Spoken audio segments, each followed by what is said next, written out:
मोहम्मद के खिलाफ तुम बातें कर रही हो, अगर मैं कह दूं कि वो मोहम्मद मैं ही हूं तब तुम क्या करोगी? इतना सुनना था। वो जज्बात में आकर कहती है, वल्लाह अगर वो मोहम्मद तुम ही हो तो मैं भी तुम्हारा कलेमा पढ़ के मुसलमान हो जाऊंगा। माशाअल्लाह, गौर फरमाएं, वाह वाह वाह, अंदाजा फरमाएं। अल्लाह के रसूल अल्लाह के रसूल अलैहिस्सलाम जिंदाबाद, अपने किरदार से, अपने अखलाक से, जिंदाबाद, अपनी सीरत तैयबा से लोगों के दिलों को इस तरह से फतह किया। मेरे आका अलैहिस्सलातु व तस्लीम के प्यारे दीवानों, आज गुनाहों का सैले रवा खत्म करना है तो लोगों के दिल में इश्क पैदा करें, और इश्क रसूल पैदा करना है तो लोगों को हुजूर की सीरत तैयबा बताएं। क्योंकि जिस दिल में आका का इश्क पैदा हो, जिस दिल में हुजूर की मोहब्बत पैदा हो, जिस दिल में हुजूर का प्यार पैदा हो, उस दिल के अंदर गुनाह की मोहब्बत नहीं रहेगी, गुनाह का प्यार नहीं रहेगा। जिसने भी हुजूर से इश्क किया, जिसने भी हुजूर से प्यार किया, वो फिर गुनाहों के अंदर नहीं रह सका, वो गुनाहों के दलदल से बाहर निकला, वो जराइम के दलदल से बाहर निकला। हुजूर अलैहिस्सलाम का इश्क है ही ऐसा जो इंसान को गुनाहों के दलदल से निकाल कर नेकियों की शाहराह पर ला करके खड़ा करता है।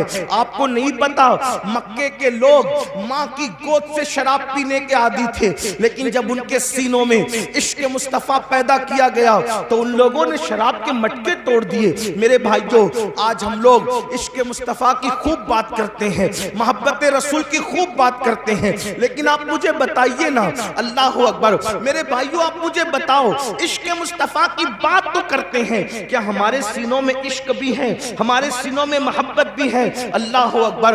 हजरते सुलेमान अलैहिस्सलाम पर जो अल्लाह ने सहीफा उतारा था उसमें ये बात लिखी हुई थी। क्या लिखी हुई थी?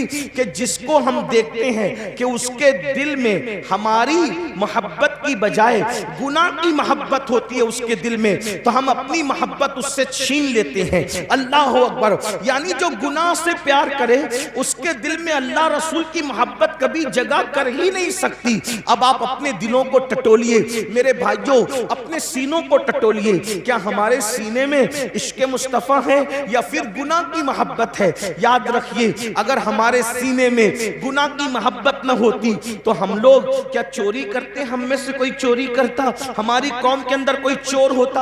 अगर हमारे सीने में गुनाह की मोहब्बत न होती तो क्या हमारी कौम के अंदर कोई जानी होता, कोई शराबी होता, कोई ताश के पत्ते खेलने वाला होता, कोई माँ की नाफरमानी करने वाला होता, कोई माँ के खिलाफ बातें करने वाला होता, कोई बाप के खिलाफ बातें करने वाला होता? देखो आज के नौजवान इश्क मुस्तफा की बात भी करते हैं। जब मेरे जवान कहते हैं अल्लाह अकबर, गुलामी रसूल में मौत भी कबूल है, हम कहते हैं मेरे भाई अभी मौत की और मरने की जरूरत नहीं है, नबी की गुलामी में अभी मरने की जरूरत नहीं है, अभी नबी की गुलामी में सिर्फ जिंदगी गुजार दो, ये बड़ी बात है। आप मुझे बताएं, जो कौम नबी की गुलामी में जिंदा नहीं रह सकती वो कौम नबी की गुलामी में मौत क्या कबूल कर सकती है?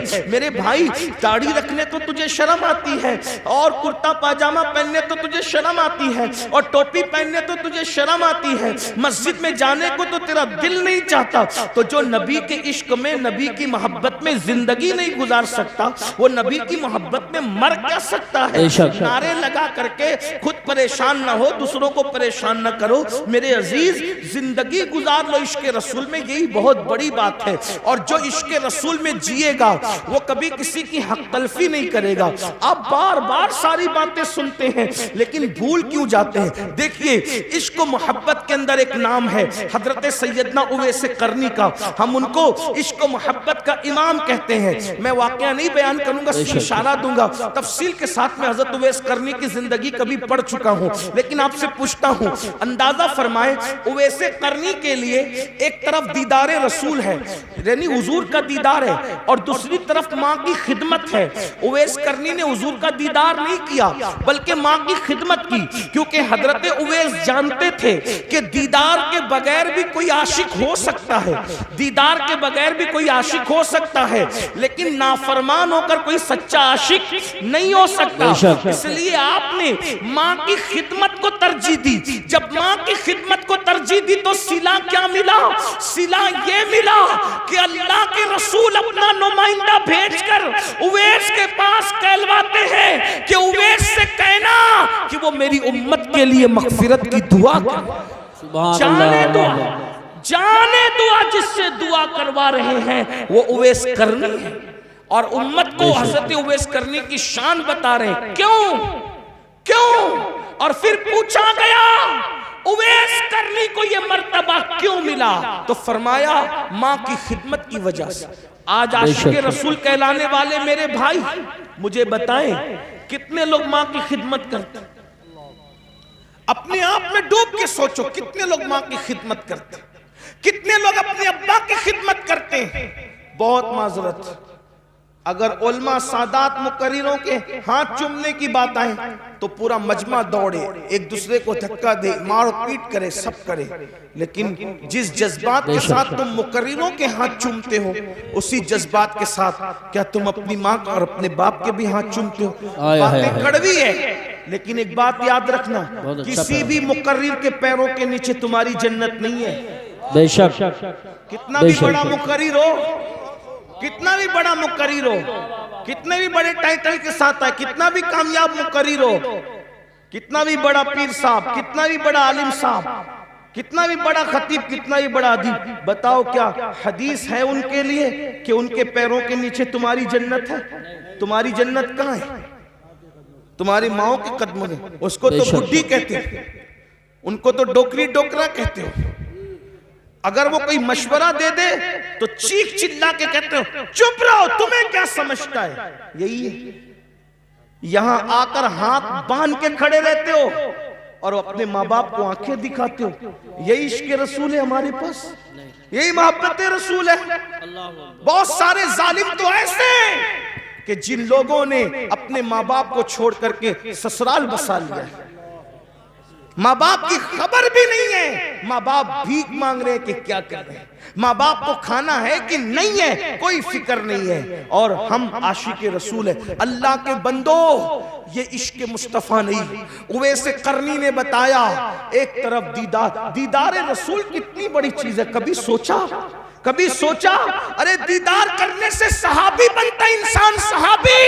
मगर हजरत उवैस करनी ने माँ के कहने पे दीदार रसूल को नहीं गए माँ के कहने पे, और हमें बताया एक वफादार आशिक क्या होता है। और आज हम माँ बाप को दवा के पैसे देने के लिए भी उनको तरसाते हैं, उनको तड़पाते हैं, उन्हें बेचैन करते हैं। आका अलैहिस्सलाम ने फरमाया, अगर तेरे माँ बाप तुझसे नाराज है तो अल्लाह तेरी नमाजें भी रद्द कर देगा, अल्लाह तेरी इबादतें भी रद्द कर देगा।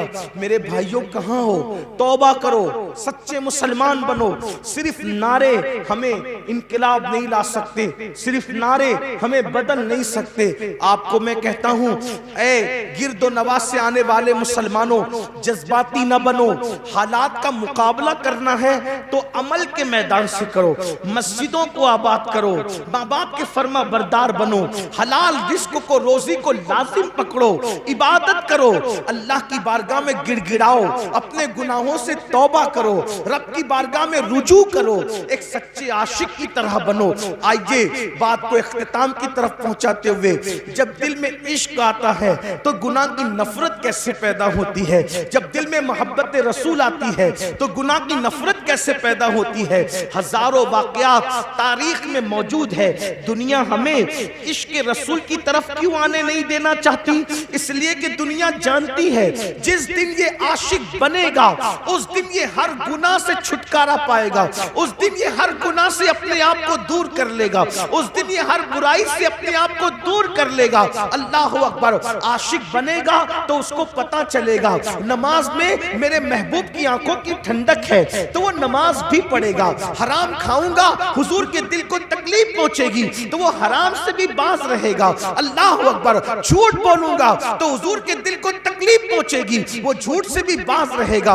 आइए जो तारीख का बड़ा खूबसूरत सा वाकया है वो पेश करके अपनी बात पूरी कर लूं। किस तरीके से बदलता है आशिक, बस इश्क पैदा हो जाए, किस तरह से तब्दील होता है, किस तरह से उसकी जिंदगी में इंकलाब आता है, किस तरह से उसकी जिंदगी बदलती है। अल्लाह अकबर। कहते हैं मक्कतुल मुकर्रमा में एक जवान था, उस जवान को दुनिया फुजाला के नाम से पुकारती थी। फुजाला नाम का वो जवान, अल्लाह अकबर, बड़ा हंसमुख था। हंसमुख उसकी आदत थी, हंसी मजाक उसकी आदत थी, और वो लोगों से दिल लगी करता रहता था, हंसी मजाक करता रहता था। और अल्लाह अकबर, उसका हाल ये था कि एक लड़की मक्के में बड़ी खूबसूरत थी, उसका दिल उस लड़की से लग गया था। और जवानी थी, जवानी का शबाब था, जवानी का जोबन था, उसने लड़की से प्यार कर लिया, मोहब्बत कर लिया, और लड़की के इश्क में वो मुब्तला हो गया। जब लड़की के इश्क में मुब्तला हुआ तो उसकी आदत थी वो रोजाना एक मर्तबा दिन में काबतुल्लाह के तवाफ को जाता था।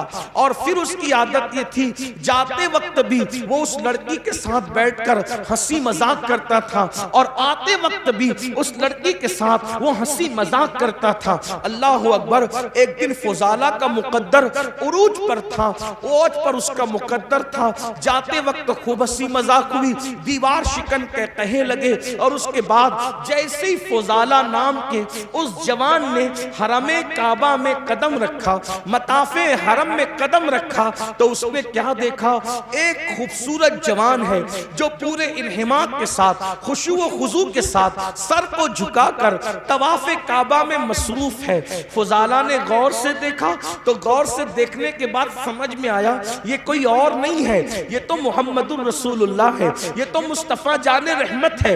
इतना देखने के बाद उसके दिल में ख्याल आया कि अल्लाह अकबर, ये अकेले काबे का तवाफ कर रहे हैं और कोई नहीं देख रहा है। अगर मैं इनको इस वक्त कत्ल कर दूं तो मक्के वाले खुश होकर मुझे बहुत इनाम देंगे, मुझे माला माल कर देंगे। वो आया और आने के बाद हुजूर के साथ साथ चलने लगा।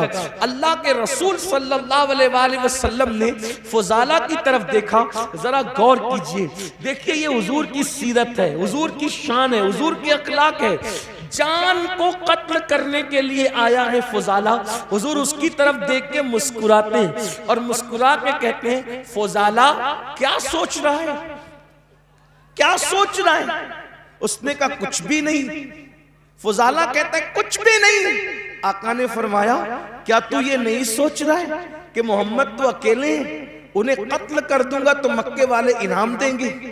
और फरमाया ऐसे नहीं सोचते, कमर में खंजर बांधा हुआ है और मेरे कत्ल के इरादे से आए, ऐसे नहीं सोचते, ऐसे नहीं सोचना। और उसके बाद उसके सीने पे हाथ मारा और हाथ मार के कहा इस तरह नहीं सोचते। उसका सीने पे हाथ लगना था, उसकी जिंदगी बदल, सुभान अल्लाह, जिंदगी बदल। और उसने कहा ये कितना अजीम इंसान है, ये मेरे सीने के राज भी जानता है, मेरा कमर का खंजर भी जानता है। कदम पकड़ लिए, मुझे भी कलेमा पढ़ाइए, मुझे भी मुसलमान कीजिए, इस्लाम में दाखिल कर लीजिए। हुजूर ने कलेमा पढ़ाया, इस्लाम में दाखिल कर लिया। फिर क्या हुआ? फुजाला ने कहा या रसूल अल्लाह, आप अब से थोड़ी देर पहले सबसे ज्यादा किसी से नफरत थी तो आप, और कलेमा पढ़ लिया हूं तो अब सबसे ज्यादा मेरा कोई महबूब है तो आप। सुभान अल्लाह, माशाअल्लाह। आपसे बड़ा अब मेरा कोई महबूब नहीं है, आपसे ज्यादा अब मैं किसी को नहीं चाहता। अब मेरी तमन्ना ये है, एक तवाफ आपके साथ करना चाहता हूं, अगर इजाजत हो तो। हुजूर एक तवाफ, और फुजाला हुजूर के साथ तवाफ करने लगे। फुजाला का मुकद्दर था, क़यामत तक लोग तवाफ करेंगे, लेकिन फुजाला के तवाफ की शान ये थी, काबा है, काबे का काबा है और फुजाला है, यानी दो किबलों का तवाफ एक साथ हो रहा है। अगर आप इश्क मस्ती की नजर में देखें तो काबा और काबे का के साथ तवाफ काबा हो रहा है। जब तवाफ हो गया, फुजाला अपने घर की तरफ जाने लगे। अब फुजाला सहाबी हो गए, आशिक रसूल हो गए, घर की तरफ जाने लगे। आए थे तो लड़की से हंसी मजाक कहे वगैरह करके अब जा रहे आशिक बन के, सहाबी बन के। जैसे ही उस लड़की का घर आया, फुजाला का सर झुक गया। लड़की इंतजार कर रही थी खड़ी कि रोजाना आते भी मजाक होती थी, जाते भी होती थी। जाते तो हो गई, अब फुजाला आ रहा है, करता क्या है। तो जैसे ही फुजाला सर झुका करके जाने लगे, उस लड़की ने आवाज दी, फुजाला, ओ फुजाला, फुजाला इधर देखो। आपने वहीं खड़े होके कहा कि नहीं, अब मैं तेरे काम का नहीं रहा। फुजाला ने क्या कहा, अब मैं तेरे काम का नहीं रहा। उस लड़की ने कहा क्यों, मजाक ज्यादा हो गई, कोई तकलीफ हो गई, कोई कुछ हो गया, बताओ, इजाला करें। तो क्या कहा, नहीं, जब तक के मेरे दिल में आमिना का लाल नहीं बसा था, मैं हर कसो नाकस से दिल लगा लेता था, लेकिन अब मेरे दिल में इश्क रसूल पैदा हो गया है, इसलिए अब मेरे दिल में किसी नाजायज मोहब्बत की जगह नहीं है। अब मैं तेरे काम का नहीं रह गया। अंदाजा फरमाए, जिंदगियों में यूं इंकलाब आया है। आपसे मैं पूछता हूं, हम तो पैदाइशी मुसलमान है, पैदाइशी आशिक रसूल है, हमने तो लोरियां भी सुनी है नातों में। आप बताएं फिर हमारे दिलों में नाजायज मोहब्बतें क्यों हैं, गुनाहों की मोहब्बतें क्यों हैं? वजह सिर्फ ये है, हम रस्मी और इस्मी आशिक रसूल है, हमें हकीकी आशिक रसूल बनने की जरूरत है। मेरे भाइयों, मुझे बताओ ना, आखिर वो कैसा आशिक होगा जो अपने नबी के दिल को तकलीफ पहुंचाएगा, अपने महबूब के दिल को तकलीफ पहुंचाएगा? वो रसूल जो पूरी पूरी रात हमारे लिए दुआएं करते हैं, आज हम उस रसूल की नाफरमानी कर रहे हैं, उनकी बात नहीं मान रहे। मुसलमानों बताओ, अल्लाह के रसूल के दिल पे क्या गुजरती होगी? ये मेरी माएं और बहनें मौजूद हैं, ये बहनें बगैर दुपट्टे के घर से निकलती हैं, हुजूर के दिल पे क्या गुजरती होगी? ये बहनें नमाजें नहीं पढ़ती है, सीरियल देखती है, फिल्में देखती है, मर्दों के साथ अगर अल्लाह ने दौलत दे दी है तो पार्कों में घूमने के लिए बेपर्दा जाती है। बताओ तो सही, ये दीन का गुलशन कितनी मेहनतों से सजाया गया है, ये दीन का गुलशन कितनी कुर्बानियां दी गई है। जब ये दीन का गुलशन सजा है, अगर आज मुसलमान इस एहसास से आरी हो जाए तो बताइए फिर मुसीबतें नहीं तो क्या, फिर तकलीफें नहीं तो क्या, फिर अल्लाह अकबर तबाही नहीं तो क्या, फिर बर्बादी नहीं तो क्या? याद रखिए, अपने नबी से सच्चे दिल से जुड़िए। जो रसूलुल्लाह से सच्ची मोहब्बत करता है वो कसरत से अपने नबी का जिक्र करता है, उसकी पहली निशानी है वो कसरत से अपने नबी का जिक्र करता है। बताइए क्या हम अपने आका का जिक्र कसरत से करते हैं? अरे कसरत तो जाने दीजिए, कई कई दिन हो जाते हैं हम कलमा भी नहीं पढ़ पाते। बताइए ये हाल है, पूरी पूरी जिंदगी कुरान को हाथ भी नहीं लगाते। मेरे भाइयों, कैसे मुसलमान हो आप? ये सोचते हो हम मुसलमान हैं इसलिए हम पर मुसीबतें आ रही है, हम मुसलमान इसलिए मुसीबत नहीं आ रही है, हम सच्चे मुसलमान नहीं है इसलिए मुसीबत आ रही है। मेरे भाइयों, हमें जेल भरने की तहरीकें शुरू करने की जरूरत इसलिए पेश आ रही है कि हमने मस्जिदें भरने की कोशिश नहीं की। अगर हमने मस्जिदें भरने की कोशिश की होती तो हमें ये दिन देखने ही नहीं पड़ते। अगर हमने मस्जिदें भर दी होती तो हमें ये दिन देखने ही नहीं पड़ते। अल्लाह अकबर, सोचिए, गौर कीजिए, हम सारी चीजों का मामला इस्लाम के सर डालते हैं कि तकलीफ है तो इस्लाम की वजह से, मुसीबत है तो इस्लाम की वजह से, तकलीफें हैं तो इस्लाम की वजह से नहीं, अपने किरदार की वजह से सारी मुसीबतें हैं। इस्लाम तो आपको इज्जत देने आया था, इस्लाम ने किसी को जलील नहीं किया, इस्लाम तो इज्जत देने आया था, इस्लाम तो वकार देने आया था, इस्लाम तो शान देने आया था। एक नाम बता दो, बस बात खत्म करते हुए कह रहा हूं, इस मजमे में अगर कोई तारीख का तालिब इल्म है, कोई पढ़ा लिखा है, तो मैं उसको चैलेंज करता हूं, मजमे को नहीं पूरी दुनिया को चैलेंज करता हूं, एक नाम ऐसा बता दो जो सच्चा मुसलमान हुआ हो और इस्लाम की वजह से वो जलील हो गया हो। एक नाम मुझे बताओ, सिर्फ एक नाम मुझे बताओ जो इस्लाम की वजह से जलील हुआ हो। अल्लाह अकबर, आप तो बड़े मशहूर वाकयात सुनने के आदी है ना, आपको बहुत सारे वाकयात याद है ना, मुझे बताओ इस्लाम का दामन पकड़कर इस्लाम की वजह से कोई जलील हुआ हो तो बता दो। इस्लाम की वजह से कोई जलील नहीं हुआ। अगर इस्लाम की वजह से कोई जलील होता तो पहले नंबर पर मुसलमान होने वाले अबू बकर सिद्दीक जलील होते, लेकिन वो जलील नहीं हुए। उनको कितनी इज्जत मिली। अगर वो टाट पहन ले तो जिब्रील भी टाट पहनते नजर आते और आसमान के फरिश्ते टाट पहनते नजर आते। अगर इस्लाम की वजह से कोई जलील होता तो उमर इब्ने खत्ताब जलील होना चाहिए था, उस्मान गनी को जिल्लत मिलनी चाहिए थी, मौला अली को जिल्लत मिलनी चाहिए थी, मगर तारीख गवाह है इनमें से किसी को जिल्लत नहीं मिली। जब इन्होंने इस्लाम का दामन पकड़ा, अल्लाह ने इनको ऐसी इज्जतें अता फरमाई कि अल्लाहु अकबर, अरब के बोरिया नशीन कैसर और किस्रा के ताजदार बनते हुए नजर आए। तो पता चला आपकी हमारी सोच क्या पता है, कपड़े से इज्जत मिलती है, मोबाइल से इज्जत मिलती है, और उसके बाद अच्छी बाइक से इज्जत मिलती है, और शेविंग कराने